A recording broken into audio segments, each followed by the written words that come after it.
Students, कैसे हैं आप लोग। आई थिंक आप लोग बहुत अच्छे। मैं दीपिका और आज आप देख लें इंग्लिश ग्रामर। जो हमारे सारे कॉम्पिटेटिव एग्जाम, जो भी गवर्नमेंट एग्जाम की तैयारी अगर आप इंग्लिश ग्रामर से कर रहे हैं तो ये आपके लिए सबसे ज़्यादा इंपॉर्टेंट क्विज है और ये हमारा पहला क्विज है। अभी हम देखेंगे, इसके साथ साथ बहुत सारे क्विज हम आपके साथ शेयर करेंगे जिससे जो है आप अपने माइंडसेट को भी क्लियर कर सकते हैं और जो है कॉम्पिटेटिव एग्जाम के लिए भी बेस्ट होता है। चलिए फर्स्ट क्विज को देखते हैं। The companies profit were low and they were force to staff, यानी कि जो कंपनी का प्रॉफिट है वो लो हो रहा था और जो है वो अपने स्टाफ को जो है ना वो फोर्स कर रहे थे। किस लिए फोर्स कर रहे थे बताइए। तो आइए जानते हैं। हम इसके ऑप्शंस को देखेंगे तो बहुत अच्छे से जानेंगे। ठीक है, फर्स्ट ऑप्शन हमारा है लीस्प ऑफ। लीस्प ऑफ का मतलब होता है जैसे कि कोई लड़खड़ाते हुए या फिर जो है तुतलाते हुए या फिर किसी के अंदर बचकाना है तो उसके लिए हम लीस्प ऑफ का यूज़ करते हैं। ठीक, लायन, हम फोर्थ वाला देखते हैं। लायन, लायन का मतलब होता है कि किसी को निर्दिष्ट तरीके से यानी कि स्पेसिफाइड वे में किसी को इफेक्टिव करना, किसी को प्रभावित करना, इसके लिए हम ले ऑन का यूज़ करते हैं। Lion sorry. और ले ऑन का यूज़ कब करते हैं? ले ऑन का यूज़ मान लीजिए हम किसी को सेवा और या सुविधा प्रदान कर रहे हैं, कुछ हम अच्छा काम कर रहे हैं तो वहाँ पे हम ले ऑन का यूज़ करते हैं। लेकिन ले ऑफ का मतलब होता है किसी भी आर्थिक परिस्थिति में या फिर काम की कमी के कारण किसी कर्मचारी को अस्थायी या अस्थायी रूप से छुट्टी देना। इसलिए जो है हम ले ऑन का यूज़ करते हैं। तो यहाँ पे हम बहुत अच्छे से जान सकते हैं कि हमारा जो ऑप्शन है, इस कंपनी में प्रॉफिट जो लो हो रहा था इसलिए जो है वे लोग क्या कर रहे थे, स्टाफ को ले ऑफ कर रहे थे, यानी कि जो है वो छुट्टी दे रहे थे स्टाफ को। ठीक है, कुछ दिनों के लिए अस्थायी रूप से या अस्थायी रूप से। आइए दूसरा देखते हैं। Jofra Archer the England first bowler is than accurate, यानी कि जोफ्रा अर्कर जो है ना वो इंग्लैंड के फर्स्ट बॉलर भी हैं और इसके साथ साथ एक्यूरेट भी हैं, लेकिन स्पेस है कि भाई वो किससे कैसे क्या। तो यहाँ पे हो जाएगा ऑप्शन हमारा जो है मोर फास्ट। यहाँ पे हो जाएगा ऑप्शन मोर फास्ट, यानी कि फास्टर, फास्टर बोले तो किसी एक लोग से फास्ट होता है, लेस फास्ट यानी कम फास्ट, मोर फास्टर है ना। यहाँ पे मोर फास्ट हो जाएगा क्योंकि मोर और फास्टर साथ साथ दो कंपैरेटिव तो हम बिल्कुल नहीं यूज़ कर सकते। ठीक है, और यहाँ पे देखिए दैन के बाद हमेशा कंपैरेटिव आता है, तो यहाँ पे आप देख सकते हैं कि एक कंपैरेटिव हमारा ऑलरेडी आ चुका है। यहाँ पे दो क्वालिटी को दिखा रहा है और जब दो क्वालिटी को दिखाता है तो हम वहाँ पे फास्टर नहीं लगा सकते। वहाँ पे दो क्वालिटी को दिखाने के लिए हम कभी भी कंपैरिजन करते हैं तो हम मोर लगा के करते हैं। तो यहाँ पे हमारा ऑप्शन हो जाएगा मोर फास्ट। ठीक है, और थर्ड वाला हो जाएगा which of the following word is a plural. इसमें से कौन सा वर्ड जो है वो प्लूरल है। अब देखने में तो ऐसा लग रहा है जैसे कि चारों के चारों हमारे सिंगुलर हैं, तो बताइए इसमें से प्लूरल कौन सा है। इंडेक्स, इंडेक्स यानी कि कोई सूची होती है। ठीक है, कोई सूची होती है, किसी विषय का नाम होता है तो वो इंडेक्स होता है, लेकिन इंडेक्स हमारा सिंगुलर होता है। इंडेक्स को अगर हम प्लूरल बनाते हैं तो प्लूरल हमारा या तो इंडेक्सेस हो जाएगा या तो इंडाइसेस हो जाएगा। ठीक है, एनालिसिस, एनालिसिस यानी कि हम किसी भी चीज़, किसी जटिल वस्तु को ना प्रकृति रूप से जब हम समझते हैं उसको, यानी हम एनालिसिस करते हैं बहुत अच्छे तरीके से, कोई जटिल चीज़ें हैं हम उसको समझ रहे हैं तो वो हमारा एनालिसिस ये। लेकिन हमारा जो है ये भी हमारा सिंगुलर है और इसको प्लूरल बनाने के लिए एनालिसिस कहना है, यानी कि ANALYSES हो जाएगा। जो IS है वो ES हो जाएगा इसके साथ में। ठीक है, यहाँ पे जो है ES हो जाएगा, तो इस तरीके से हो जाएगा। क्राइसिस, क्राइसिस जो है, क्राइसिस का मतलब होता है कि तीव्र समय में कठिनाई, यानी खतरे, कोई जो है कोई बहुत बड़ा कठिनाई है या फिर खतरे का कोई टाइम है तो हम वो क्राइसिस करते हैं, है ना। तो क्राइसिस, ये क्राइसिस भी हमारा जो है सिंगुलर है, इसको भी हमें प्लूरल बनाने के लिए SIS की जगह पे SES लगा देते हैं। ठीक है, क्राइटेरिया, क्राइटेरिया मात्र एक ऐसा ऑप्शन है जो हमारा प्लूरल है। प्लूरल क्या होता है, इसका सिंगुलर होता है क्राइटेरियन, क्राइटेरियन इसका सिंगुलर होता है। और क्राइटेरिया का मतलब होता है कि जिस पर कोई निर्णय या फिर निर्णय आधारित हो सकता है, इस तरीके का जो है क्राइटेरिया होता है। ठीक है, फोर्थ वाला देखिए। After Rajendra Cola return from his voyage, to Indonesia, he dash to visit the temple in Thanjavur. बताइए ये जो राजेंद्र कोला जो है ना, वो बोयाजे से रिटर्न होने के बाद, इंडोनेशिया से रिटर्न होने के बाद वो जो है तंजावुर के जो टेम्पल है ना उसको विज़िट करना चाहते हैं। लेकिन यहाँ पे स्पेस है तो वो क्या कैसे विज़िट करना चाहते हैं, विज़िट करने की क्या उनकी इच्छा है, लेकिन किस तरीके की इच्छा है बताइए। तो फिर हम इसको जानेंगे, उनकी जो विज़िट करने की इच्छा है। ऑप्शन को देखिए, was wishing, is wishing, wished, had wishing.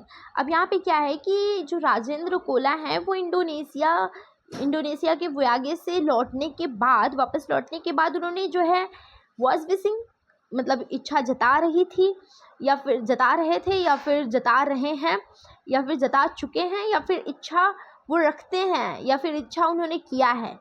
क्या हो सकता है यहाँ पे भाई? वहाँ से लौटने के बाद उन्होंने इच्छा जताई, अपनी इच्छा बताया कि हाँ मुझे जो है तंजावुर के टेम्पल को विज़िट करना है। अभी उन्होंने किया नहीं है तो यहाँ पे क्या हो जाएगा, अगर उनको करना है तो यहाँ पे क्या हो जाएगा, विश्ड हो जाएगा। ठीक है, अगर उनको करना है तो यहाँ पे हो जाएगा विश्ड। ओके, चलिए ये हम फिफ्थ वाला देखते हैं। Which of the part of sentence given below grammatically incorrect.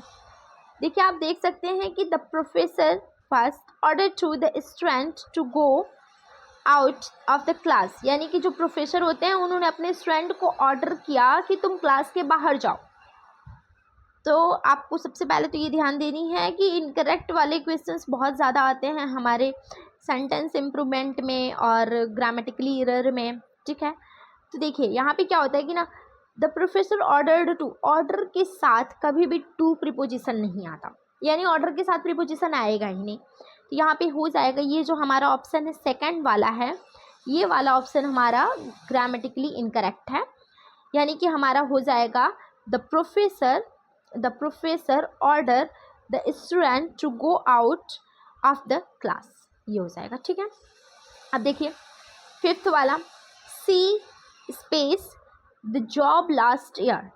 इसको बहुत अच्छे से समझ सकते हैं कुछ लोग। ये देखिए ये वाली जो कन्फ्यूज़न है ना, हमने, आप हमारे प्लेलिस्ट में जाके देखेंगे तो हमने बहुत अच्छे से समझाया हुआ है कि प्रेजेंट परफेक्ट एंड पास्ट, यानी कि सिंपल पास्ट में छोटा सा डिफरेंस होता है। तो वहाँ पे क्या डिफरेंस होता है, अगर ऐसे क्वेश्चन आ जाते हैं ना, ऐसा है क्या दिया हुआ है कि सी स्पेस जॉब लास्ट ईयर। अब ये है कि उसने लास्ट ईयर में छोड़ दिया है जॉब को। ठीक है, यहाँ लेफ्ट है तो जाहिर सी बात दिखा रहा है कि छोड़ दिया, लेकिन यहाँ पे लास्ट ईयर है, क्या यहाँ पे हम हैज़ लेफ्ट लगाएंगे।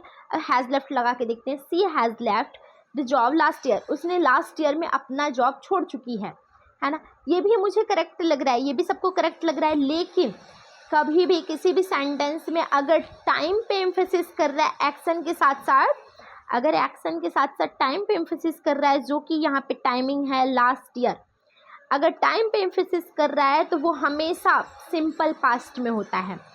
इतना आप देखिएगा, तो ये क्या हो जाएगा, she left the job last year. ठीक है, सिक्स वाला हो जाएगा, I don't space what he wants. अब देखिए यहाँ पे हम जाहिर सी बात है, ये प्रेजेंट इंडेफिनिट है, ये तो आप बिल्कुल अच्छे से जानते हैं। तो डू नॉट या फिर डिड नॉट के बाद कभी भी लगता है तो वर्ब का जो है फर्स्ट फॉर्म लगता है। तो ना नोज आएगा, ना न्यू आएगा, ना नोइंग आएगा। तो यहाँ पे क्या आएगा, बहुत ही सिंपल है, यहाँ पे आ जाएगा हमारा नो। ठीक है, I don't know what he wants, मैं नहीं जानता कि वह क्या चाहते हैं। ठीक है, सातवां वाला देखते हैं, space people who came were also not interested in the program, यानी कि जो भी पीपल आए हुए हैं वो इंटरेस्टेड नहीं है इस प्रोग्राम में। तो यहाँ पे देखिए पीपल हु केम, यानी कि ये जो वर्ड लगा है ना, वो हु के लिए नहीं लगा है, ये वर्ड जो है वो पीपल के लिए लगा हुआ है। ये जो हु लगा है ना, हु के लिए ऑलरेडी जो है वर्ब दिया हुआ है केम। हु सब्जेक्ट है तो इसका वर्ब क्या है, ये केम है हु के साथ। लेकिन पीपल के लिए जो होगा वो होगा वर्ब सब्जेक्ट, इसका वर्ब हो जाएगा। ठीक है, तो यहाँ पे क्या है, कुछ पीपल जो है ना वो इंटरेस्टेड। अब जाहिर सी बात है, अगर यहाँ पे वर्ड दिया है तो हम यहाँ पे एवरी तो लगा नहीं सकते, क्योंकि एवरी जो है वो एवरी अगर हम लगाएंगे तो सिंगुलर हो जाएगा, तब तो यहाँ पे वाज होना चाहिए था। मच तो पीपल के साथ होता नहीं है, मच तो थिंग्स के साथ होता है। एनी भी जो है वो वाज ही लेगा, तो यहाँ पे हम लगाएंगे द फ्यू। द फ्यू बोले तो जो है कि द फ्यू यानी कि कुछ पीपल, बहुत ज़्यादा नहीं, नॉट अ मोर, है ना। कुछ पीपल जो हैं वो आए हुए हैं, जो आए हुए हैं वो इंटरेस्टेड नहीं है इस प्रोग्राम में, इसका मतलब ये हो जाएगा, ठीक है। 8वां देखते हैं, student will space students will have to fill the separate form. अब देखिए यहाँ पे क्या हो जाएगा, ऑल स्टूडेंट्स लगाएंगे तब भी हमें ऐसा लगेगा कि ये सही लग रहा है।